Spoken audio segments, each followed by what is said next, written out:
Good morning and welcome to Learning with Friends. I'm Beth Fairless from Fairless Stamp and Flair, and the technique I'm going to share with you today is called embossed embossing. So we're going to do lots of embossing, right? One of my favorite things to do. It's a super easy technique, doesn't require many supplies. Um, so let's just flip to the other camera and go ahead and get started. Okay, so all we need is some cardstock, of course, and I'm going to be using this boho blue. I am hoping, I picked colors that I hope show up pretty well. Um, but I'm going to be sure you stick around to the end because I've got 3 other cards in addition to this one that I want to show you with different colors and different embossing powder. I'm going to be using this boho blue with silver because I think it'll show up a little bit better on camera. So the other thing you need obviously is an embossing folder. And for our card today, I'm going to use this one with the big dots. This is from the Basics Embossing Folders, which is an online exclusive product. So we're going to use that. Like I said, I'm going to use silver embossing powder. And then we also need a brayer. And of course our heat tool and our Stampin' Cut Emboss or whatever tools you use to do your embossing. The first step is we are going to emboss this, and I'm using a 1/4 sheet of paper. You can use, here we go. Okay, let me flip back. All right, StreamYard is having some glitches. I'm in contact with them, but their streaming software likes to flip back to show both screens all of a sudden. I don't know why. They said it's a bug and they're working on fixing it. So let's hope it doesn't happen again. I know it happened last week and I didn't catch it. So we finished out the video with showing 2 screens. So let's just hope it stays where it is. So I'm going to emboss this with this folder. And let me grab my plates here. I need plate number 1. And this is plate number 4. This is a 3D embossing folder. So let's just go ahead and run this through. I know it's a little close to the camera, but I think most of you know how to emboss with an embossing folder at this point. So, all right, so that's all we need this for. And let me set this out of my way. And the next step is to rub this very, very well with an embossing buddy. And I don't know if I mentioned we need an embossing buddy, but you're going to want one of these little pads. Stampin' Up! Does sell them in the kit. That includes the tray, the little tweezers, and an embossing buddy, and a brush. It's this cute little brush here. This is to brush off your powder. So that's in a kit. But anyway, this is a very critical part of this technique. And I like to tap it sometimes because I think I get more of the powder out of the little bag. You can see, I don't know if you can see it. I can see it. I can see some actually little embossed or powder flakes on here, which is fine. Doesn't hurt anything. So that's pretty good. Now the next step is we're going to roll Versamark ink. And I'm going to use Versamark. And you can use whatever kind of embossing ink you use. A pigment ink will work. Just whatever you would normally use for embossing. And I'm talking heat embossing in this case, obviously. So let me get this inked up well. Now the trick here is I'm going to start off the paper and I'm just going to roll very lightly across the top. I'm really adding no pressure because I don't want to get it down in the grooves. And I'm going to show you one if you don't use the embossing buddy, and if maybe you press a little bit too hard, then it creates, let's just say, a different look. doesn't give you the look that we're after, but it's not necessarily bad. And I'm going to do this in all directions. And like I said, I tried several different embossing folders, different color cardstocks. I'm just hoping this one is easier for you to see. And I think that's pretty good. It's a little bit hard. I can see where the Versamark is. It's just on the tops of those little dots. So now let's take in our embossing powder, and I am going to use silver because, like I said, I'm hoping it's easier for you to see. So I'm just going to pour this liberally over my card stock here, my embossed cardstock, get it nice and well covered. And I'm going to carefully dump it off.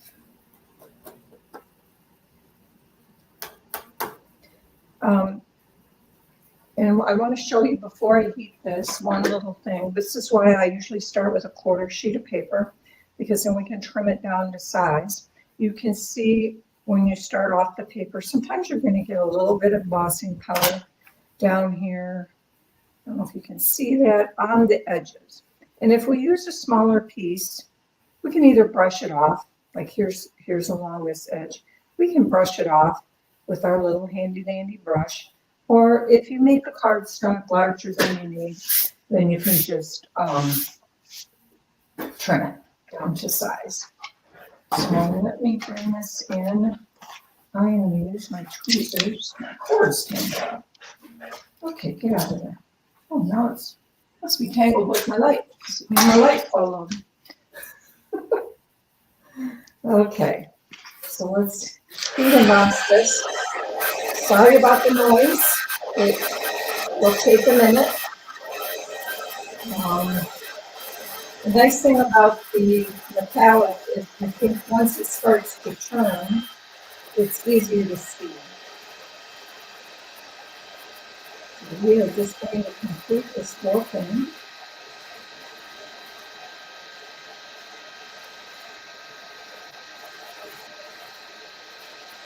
I don't know if you're aware that the last chance list, which are those items that are retiring at the end of April, has come out and is available. And some items are up to 60% off. That sale doesn't, the last chance sale doesn't actually start until April 9th.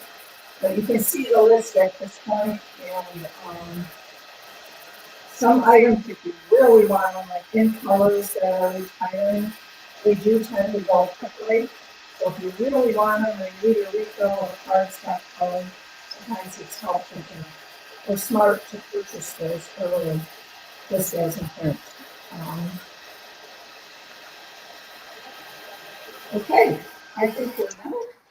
I will turn that off. And can you see that? Isn't that pretty? And that is basically it. That is embossed embossing. Nice, huh? Fun, easy. Let me show you the card with this one. This is made with the Gorgeously Made stamp set, which is one that is retiring. This die is one of the Gorgeously Made dies. This beautiful designer series paper is also retiring. But there is my finished card. Very quick and simple. This was cut. This kind of what it looks like a torn edge was actually cut with a die from the Gorgeously Made dies. And I used the opposite side of the piece I cut and put it across the bottom. So nothing went to waste on this card. And this is another piece of the pretty designer paper, which is called Masterfully Made, the designer paper is. And so I just put that on the end roll. So that is my first card. So let me show you the others. Since we have Easter coming on Sunday, and I needed some last minute Easter cards, I made a few of these, and the others are already in the mail. But on here, this is the portion that is made with the embossed embossing. I used the Timber 3D embossing folder, and this cardstock color is, I believe it's wild wheat. Let me double check my notes here. Yes, this is wild wheat, and I embossed it with clear embossing powder. And you can see when you use the clear, it just kind of darkens that surface and brings the pattern out a little bit more. So there's another example, and this is an old retired stamp set that I save and use every Easter. So don't try to find that one because it is retired and long since retired. It's actually on a wood block. That's how old it is. Okay, the next card I'm going to show you, and this one I've got a little bit of a extra piece to show you. This is made with cane weave. This is the Let's Go Fishing Designer Series paper, and the stamp set up here is heart hexagons. But this is the technique, and on this one, I actually used the back side of the embossing, what I would call the back side of the embossing on the cane weave, because I just liked how that looked. There was a little bit more surface on there. But let me show you, here's what the front of it looks like. You see that? Bring the slide over just a tad. Maybe that'll help. So that's another thing to remember when you do this. Let me lay them side by side. The one here in my right hand, this one is what I would call the front side of an embossing folder. It's the side that has the Stampin' Up! Logo on it. And the other one is the back side. So never rule out using the back side of an embossing folder. I sort of liked how this one turned out better because it seemed to show off technique a little bit more. But you can easily use whatever side you like, of course. So that is card number 3, and I have one more card to show you. This was made with the Painted Posies embossing folder, and on this one, it was extremely critical that I use my embossing buddy. Now, I used it on all of them. I will be honest, on one of the pieces I made with this wood one, I was in a hurry and forgot, and it turned out good enough to use. I would say it looked fine. It's a fairly flat, low profile embossment. This embossing they're all 3D, but this one is a little bit deeper embossed, and the raised edges are more irregular. And so when I did not use my embossing buddy, this is what you see. Now, it's hold them right next to each other. Can you see the difference? I got embossing powder got down in here with a light haze, and so I'm assuming without the embossing buddy, the Versamark, there was enough on there that it stuck. The other thing that might have happened is my brayer. This is another hint. Now that we've done this with Versamark, make sure you clean this very well before you use it with something else. Normally, I just kind of rinse them underwater, but when it's Versamark, it tends to stay a little sticky. And I think that was another issue here that may have gotten down in here. Alternatively, it may have had embossing powder not embossing powder, but Versamark in my embossing folder, which was down here. So all of those things are something to watch out for. Just use your embossing buddy and make sure all your tools are nice and clean, and you'll get a result more like what it's supposed to look like. So that is the 4 cards. I hope you like those. I think I didn't show you the inside of this one. It's just plain. I used another piece of designer series paper, and I covered the envelope as I often do when I use DSP. So let me bring my camera back to me, and we will wrap this up. All right. Well, at least the thing didn't flicker. StreamYard didn't totally let me down. We had one little blip in there, and luckily I saw it and was able to correct it quickly. and bring it back to just the desktop. So I hope you can see everything okay. I apologize for whatever's going on with that streaming software. They say they're working on it, so let's hope they get it fixed soon. But thank you. I'm so glad you watched, and I hope you enjoyed it. I hope you learned something. If you did, will you share it with somebody else? And give me a thumbs up if you're new and this is the first time and are not already subscribed. I'd love to have you subscribe. Welcome. I'm so glad you're here. So let's wrap this up, and we will see you next week with something else. And it will be April. I can't believe it already. It's going to be April. It feels like March just started, doesn't it? But I will see you next month with something else. God bless. Have a great day.